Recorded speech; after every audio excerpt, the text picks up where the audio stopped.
Genesis chapter 31, Aleph Tav study. There's three, and none of them are translated into anything. They're just skipped over. The words. So Jacob heard the words. So they're speaking badly. They're there, and then it's before all that was our fathers. Again, the sons of Laban speaking, and he has acquired, and then at all wealth, all this wealth.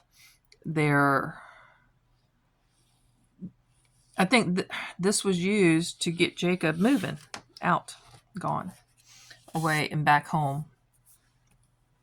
Verse 2 has one, and it's the countenance of Laban. So Jacob saw the countenance and was not, he wasn't happy. He was upset with Jacob because they're both conniving. They're both doing kind of shady stuff, I believe.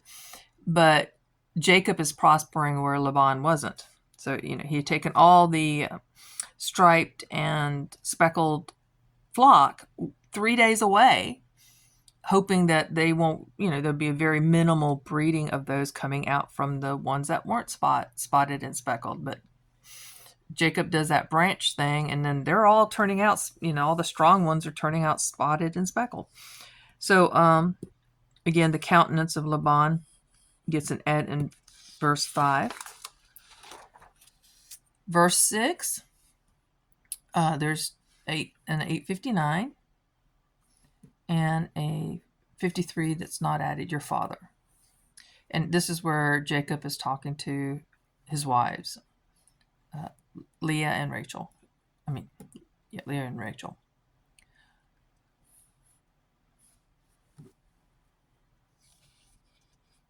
Verse 9, it's before the before the livestock, the livestock of your father, and how he's, actually getting paid wages now. Because he worked 14 years for the, he worked 7 years for Rachel, got Leah instead. And then after her week, their honeymoon, so to speak, what we would call a honeymoon, he got Rachel, but then he had to work another 7 years. And then after that, he asked for wages, the actual, So I believe another 7 years is what has transpired. So he's got 21 or 22 years there, and now this is happening. There's an et before all that Laban is doing to you. Verse 15, the et, or money. The increase in those 14 years was his payment. So he worked,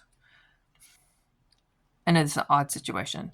In our culture, we don't do it this way anymore, but there's kind of something like that with nepotism, that Jacob worked and Laban prospered. And Laban knew that it was because of Jacob that he was becoming a wealthy man.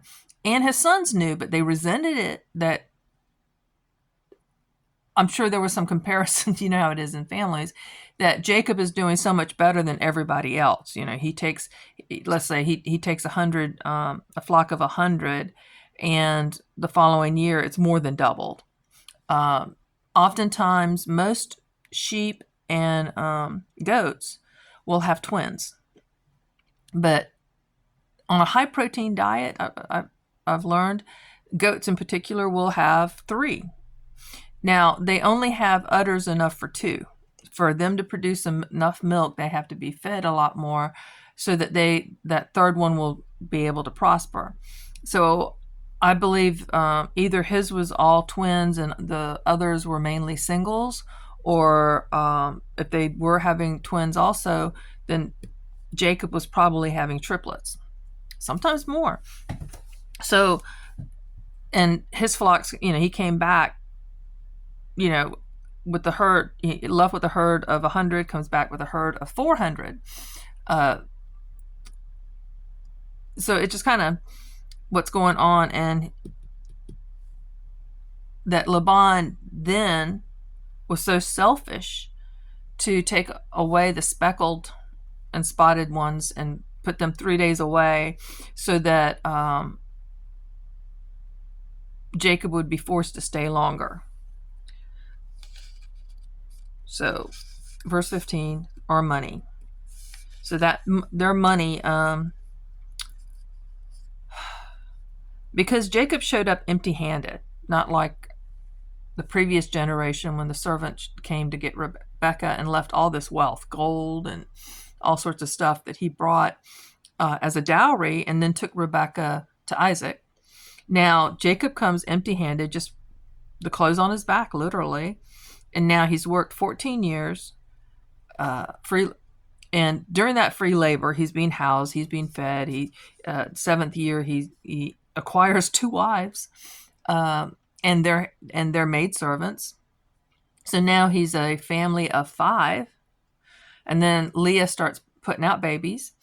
So they're growing during this whole time. Now we saw that Rachel had her babies, and they also did that whole handmaid stuff with their 2 maidservants. They become concubines or secondary wives, really. And I'm sure they're acquiring some stuff, but over here, what they're mentioning is that this 14 years that Jacob grew Laban's wealth, he's devoured it. Laban has, maybe he's squandering, maybe we're not told what's happening to his wealth, but they said the dowry is actually there to take care, let's say if the husband dies, that dowry is then used, if he didn't leave wealth for the wife and family when he passes away, the dowry is used to sustain her. And then also, if he left and didn't come back, whatever, died, abandoned, whatever, then they have the dowry to fall back on. But the daughters are saying that there's no dowry. Their father has used it all up. Maybe he went crazy and had all sorts of buildings built and used all that, the funds that he was supposed to kind of hold in reserve for emergencies. He used all of it. And they're quite aware. So there's and they basically even said, he sold us. And then he devoured also our money. So they're aware of it. So verse 17 is before his sons and his wives. And that one gets translated as Anne. So this is where they're sneaking off. 18, carried away all his livestock, the et's there, and all his possession, and the et's there before the possessions. And and verse 19, this is where Rachel steals those images, statuettes. So Laban went to shear his sheep, and the sheep gets the et. And the household idols gets the et. Now, I believe this translation of here it's household items, and the King James it says images. I believe they were little statuettes, but I don't believe they were worshipped in the sense that where Laban was bowing down and praying to these things. There, in one study, someone, I think it was Chuck Missler, said that these household items were like the deeds. Like if you own this goat carving with these little notches and strange little things on it, that represented a parcel of land. So these images had to do with their inheritances. And I believe Rachel wasn't stealing these to worship a different god. I believe she was trying to steal back some of the money they should have gotten. But I'm not 100% on that. So the household idols, why would they get an et? I think they were something else. And we're just not understanding the culture and times of there. So, and the et in verse 20 is before how he got away unawares. He sneaking off. That was kind of gets the et. So I guess that was the thing to do. Verse 21. There's two, and one's before the river, and his face. He said basically where he was going gets the et. Verse 23, his brothers, and this country, this area gets the et. The brothers and him. Now, Laban does not get an et. I'm pretty sure that he never got an et when he was first mentioned or anything like that.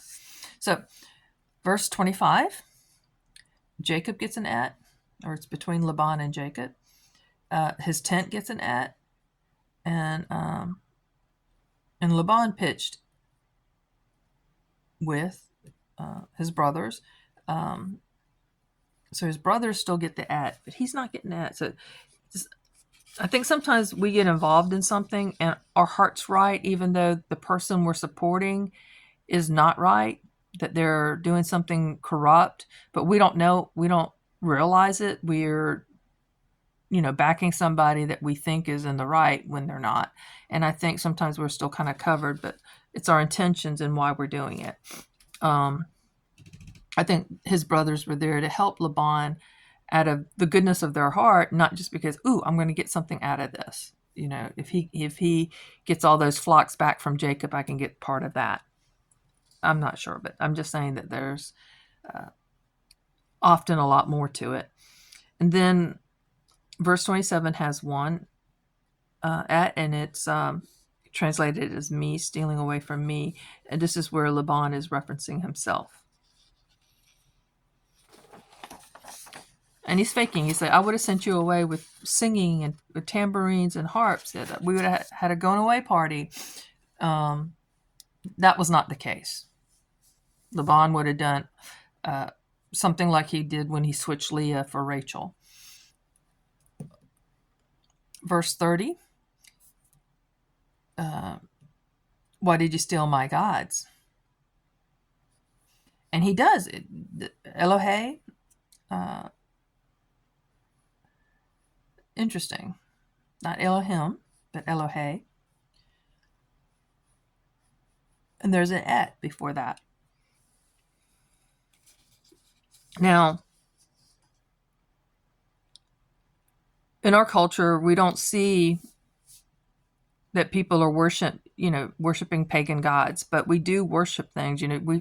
We call some people fans, of like someone's a super football fan and they look forward to football season and Super Bowl, and I mean they're really into it. They know all the coaches and certainly of their the team that they support, and it does fall into a worship type of fanaticism. How do they know the coaches and how long player so-and-so has been playing this thing and the injuries of all the teammates and where they train, and know all this stuff, and yet don't know their Bible, though they say they're a Christian, and they may be a Christian, but and yet when someone gets fanatic about the Bible, so heavenly minded they're no earthly good, is one of the ugliest things. It's not a compliment. It is a backhanded insult. I have yet to meet anyone that is so heavenly minded they're no earthly good. Honestly, I have met people that are just so many levels ahead of me in their Bible knowledge and their prayer life and walking with God. And I admire them, but to say that they're no earthly good, I'm just like, why would we, why is that such a well-known phrase. So what you focus on, you become more like that. So if you're really into sports, fortunately, I married a man who's not. And we're both very, very nerds. We love Star Trek. We love Tolkien. We love that whole genre. We love God, too. So trying to put that balance together. And yeah, we're totally aware Star Trek is not real. None of those people went to space, except Shatner got pretty close.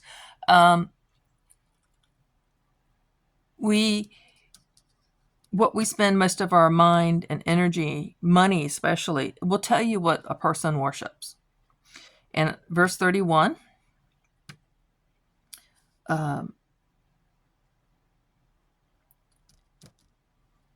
Jacob is explaining that he was scared that he would take away the daughters, his wives, that Laban would, and this is why he snuck away. Verse 32 has the one before your gods. And here Jacob is cursing whoever stole it, not knowing that it was stolen. He curses the person whoever stole it.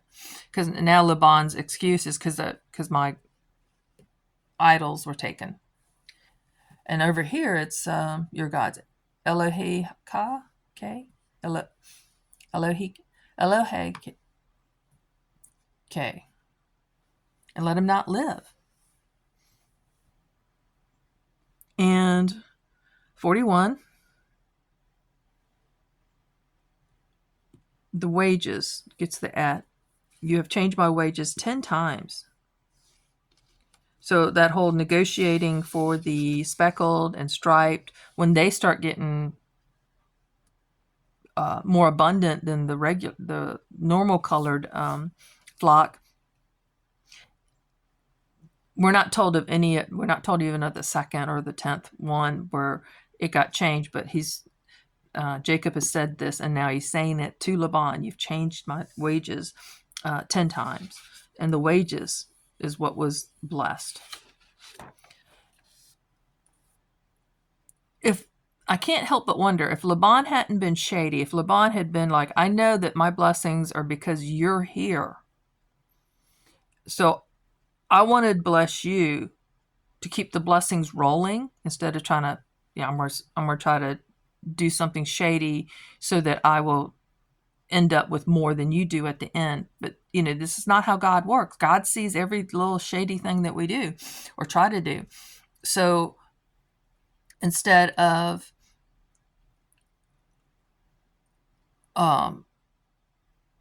being forthright and acknowledging that and having that good relationship, things could have been so different with Laban and his kids. I really think that after Jacob leaves, I think he would end up with what we call bankruptcy. 37, there's an et there. All my things. This is where you have searched all my things. This is where Laban is finished. And there's an et inside this word. It's 4672. But I noticed it, so I highlighted it. 35. There's one. And it's the household idols. And these are called something else. Teraphim. They're teraphims. Were the Hebrew names for those things, and exactly that's another interesting study. Verse 34, two ets, and it's before household idols again. Teraphims. I'm probably butchering that, so don't go by my pronunciation. Laban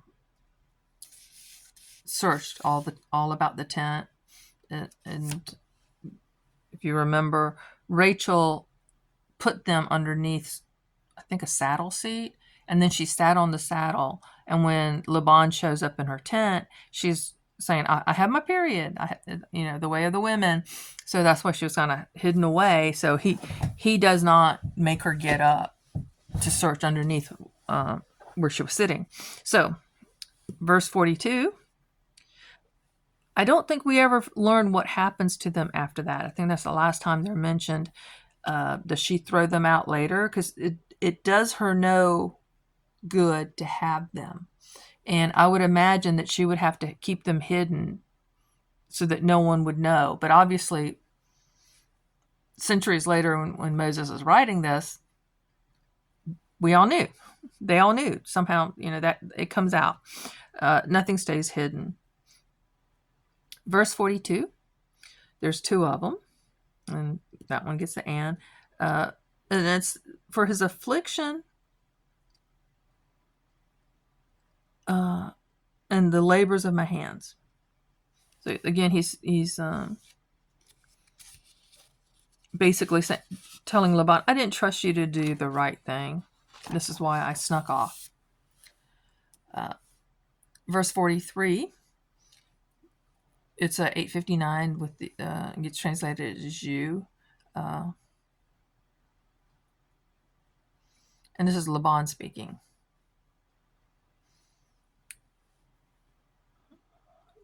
Verse 44.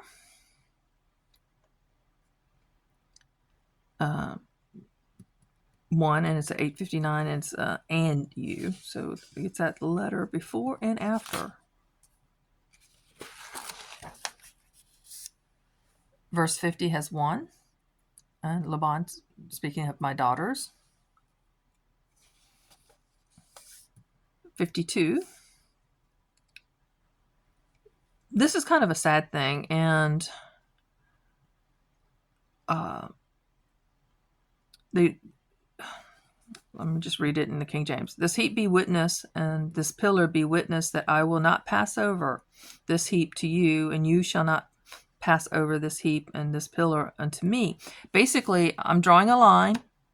You stay on your side, I stay on mine. And there's the mitzvah prayer about while you and I are apart from each other, that the Lord watch over you. It's out of context. It is a beautiful sounding prayer. While we're apart, may the Lord watch over you is a beautiful prayer. But in the context of the story, he's saying, since I can't be over here watching, God's watching you to make sure you stay on your side of the line is basically what that prayer was meaning. And that prayer is being used in out of context. So be careful about when you hear and pray certain things, be careful, go back to the original story and see what it's actually meaning. But in 52, the mound gets an at. This one gets translated as you, that won't pass. The mound gets another at, and the pillar gets the at. So that God's watching over those. And from the Bible, Jacob does not ever go back to that region of land. And we don't hear of Laban coming to visit his grandchildren or anything later. So verse 55, last verse with the at in chapter 31, gets translated as them, even though it's 853. So you get an at him. So if you look, there's the at the beginning. Remember, we're going from right to left, and then those two letters. So we could almost break them out, and those two letters are them, and the at is by themselves.